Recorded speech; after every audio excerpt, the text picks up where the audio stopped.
Hey everyone, welcome back to the layout once again. Today's video is going to be an installation in our layout construction video series, and the topic is weathering track. So you can see right over here in this section by the crossover and also encompassing the helper pocket, interchange track, and the grain spur.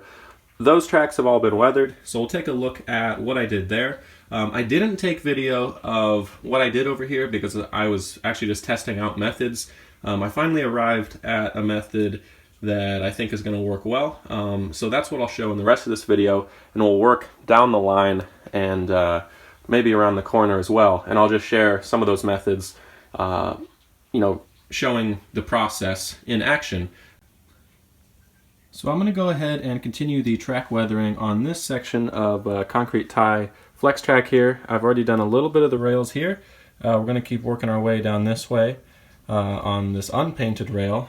And the mixture I've made here, you can see it looks roughly like that. I'm trying to go for a, I don't know, sort of like a brown, gray, black sort of color. And I did that using these three Model Master colors. That's the green drab, the flat black, and some sand.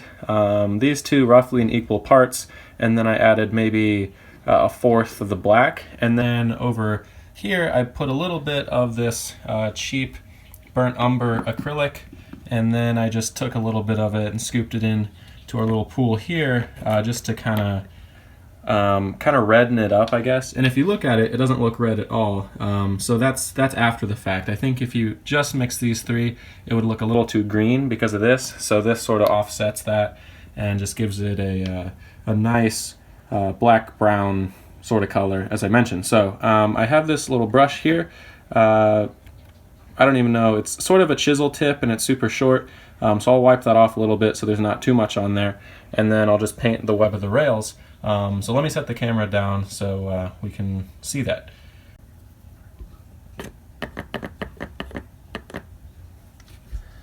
So I'll just put a little bit on this back rail here and just pull that down and blend that into the part that was already there.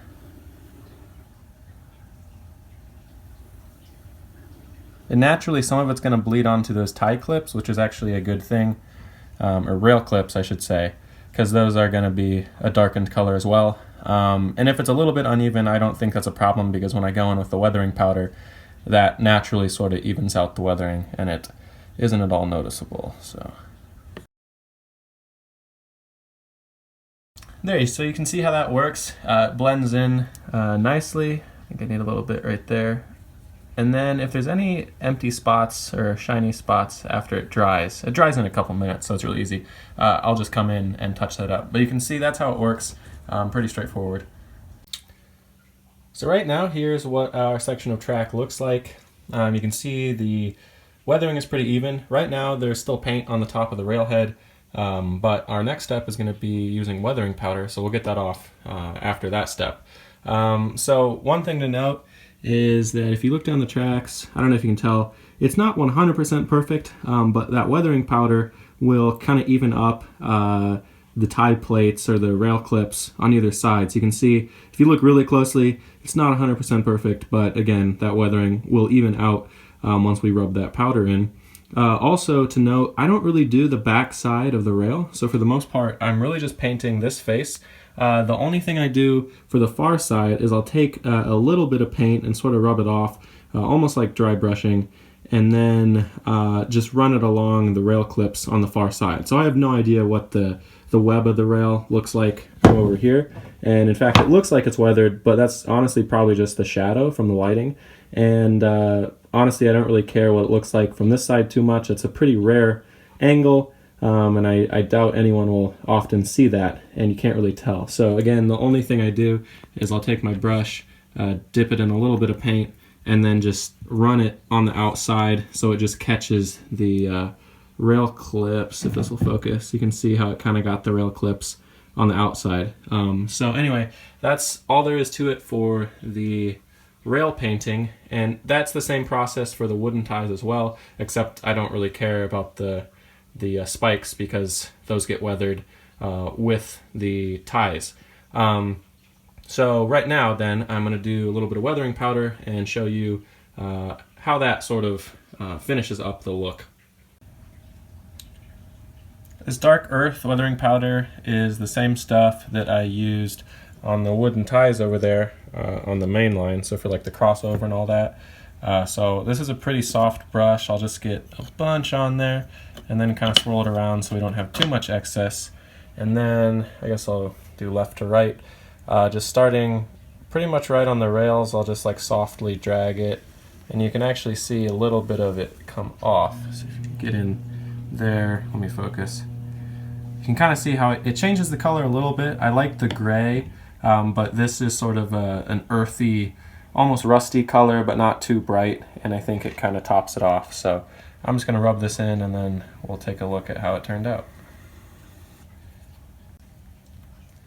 So with that initial dusting on, you can actually see how it sort of softens up any of the contrasting colors, but you'll also see it kind of wavers and points. So one thing that I'll do is just go kind of down the middle or the sides with sort of a crumpled up paper towel, and that'll just get rid of any, as I mentioned, of those wavering lines, make sure everything's sort of in line, and occasionally it'll leave a bit.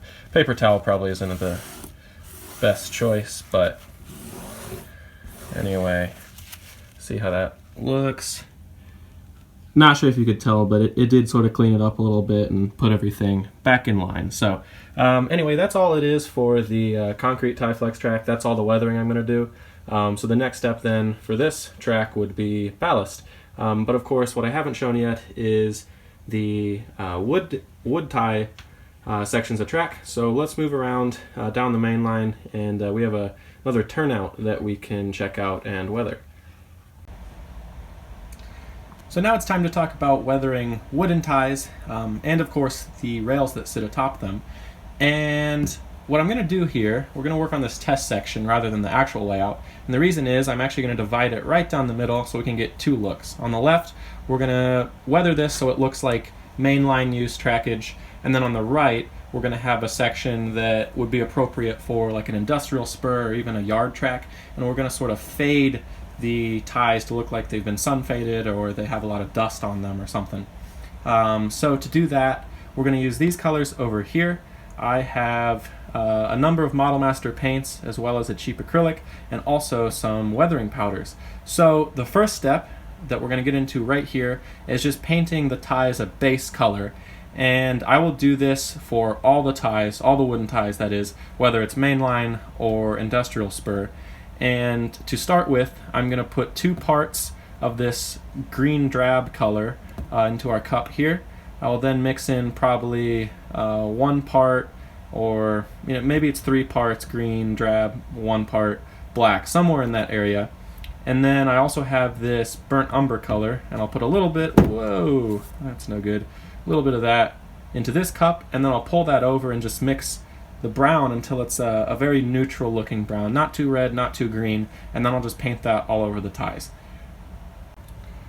So I've got my nice deep brown color on this brush here, so I'm just going to start on the tops of the ties. I've got quite a bit of paint on here, so I'm just going to drag that on, and honestly a little bit of paint goes a long way. So I just want to coat these, and I'm pretty rough with it, honestly. I'm not super cautious because this initial coat doesn't really matter aside from just changing the color and getting it all over the ties. And additionally, I'll also do sort of a first coat on the rails here, and that's not because that's the rail color I want, but just having a little bit of dried acrylic on the side of the rails will help when we put our actual coat of rail paint on there. It'll just help it grab a little bit more. So looks like we're pretty much good here now.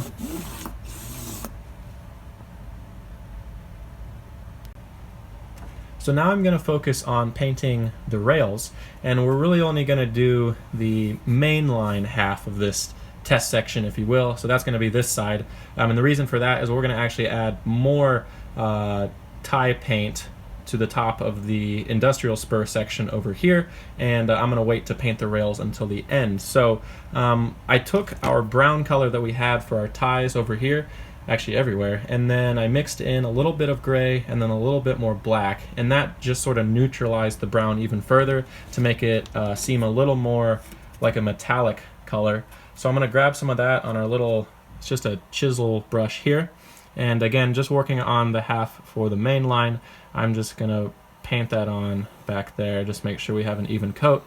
And since this is a wooden tie section of track and everything's pretty much brown or close to it, I'm not going to worry too much about being careful about where the paint goes. So if it gets a little bit on the tops of the ties, no big deal, I don't really care.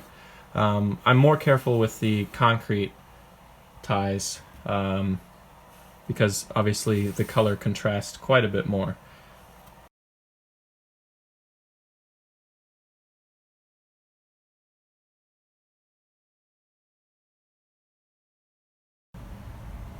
So now I've got the rails painted over here, at least the web of the rails. I didn't really bother with the back side just because in most cases you're not going to see that. There are situations, especially like along curves or along a section of your layout where you can see both sides. Obviously I would paint that, but I didn't bother here since we're only looking at this side. Anyway, so I have this dark earth weathering powder here and a nice soft brush, so I'll just pick up quite a bit of that in our little cup there, and then I'm just going to drag that along the rails.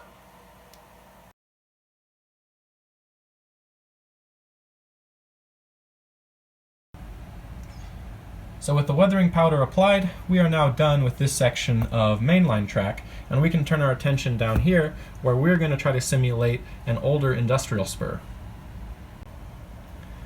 So using our gold gray and sand color, I've mixed up sort of a grayish tan color here, and the reason for that is we want to really lighten up these ties. And there's hundreds, really infinite looks somebody could go for an industrial spur. I'm trying to simulate one where the ties have turned almost a grayish, dusty color, and really this will just provide a base, because oftentimes what happens is the dirt and the ballast comes up over the ties, so I just want it to look lighter, much lighter than the main line, and I want to sort of layer it as well, so I'm not going to brush it on as heavily as I did that first time.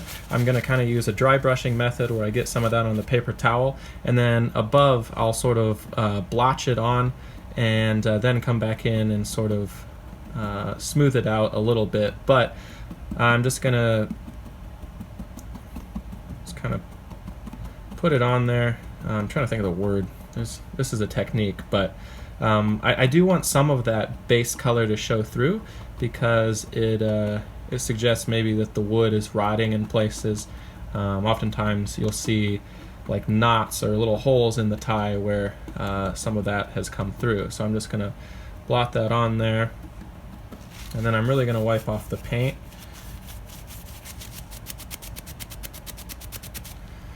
And then I'm just going to even feather that out a little more. Make sure we don't have any sharp lines.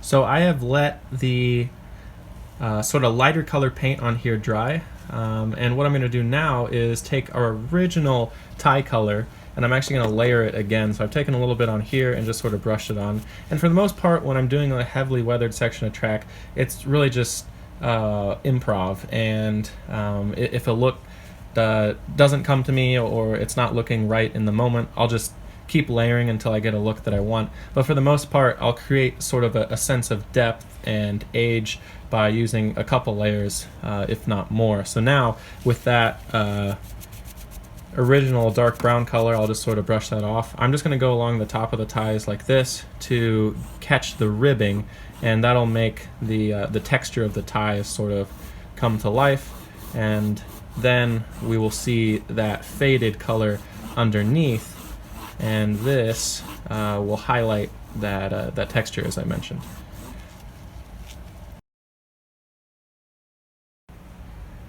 So to paint the rails over here, I just took a bit of our tie color that we mixed up here and mixed it into our original tie color to kind of go in between. And I'm just going to do the same thing I did on our other section, which is just brushing that in there. And it's sort of a gray tan color.